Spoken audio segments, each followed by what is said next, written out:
My name is Chet Zaborowski. I was a Sergeant E5 in the United States Army Special Forces. My first experience, you do the regular soldier things. You go through basic training, which was basically 2 months of basic training where you learn how to become a soldier.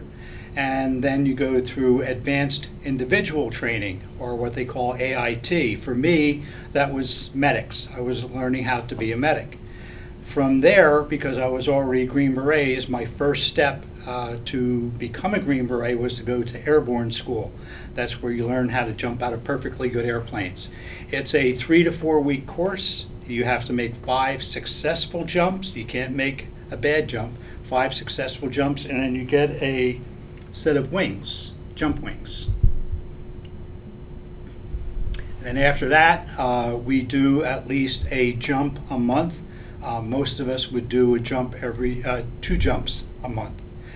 So from airborne training, I came back and went through my first phase of Special Forces training, which is basically 2 weeks in the field, carrying on operations and stuff. And then I went through my primary MOS, which for me was going to be Special Forces Medic. And that was a 51-week long, highly intensified medical program where I would be taught all the things that a doctor knows so that I could do those in combat.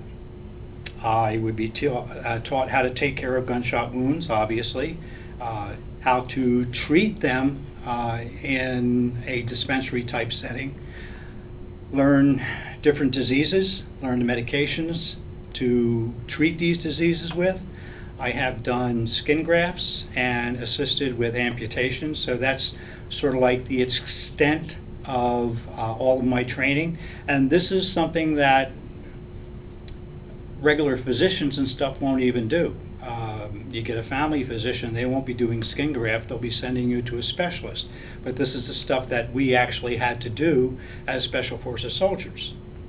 So there were 2 phases of Special Forces training, and in between that I had my medical training, and then after my medical training I was cross-trained in weapons and demolitions.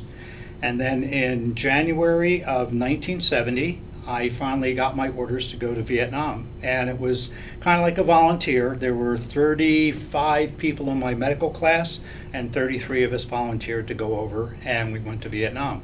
Got to Vietnam in April of 1970. Spent some time going to different base camps, different A sites, working with groups, and ended up eventually in a place called Kon Tum, Command and Control Central. It was the Special Forces hub of the Central Highlands. And from there we carried on all of our missions into Cambodia and Laos, the 2 neighboring countries.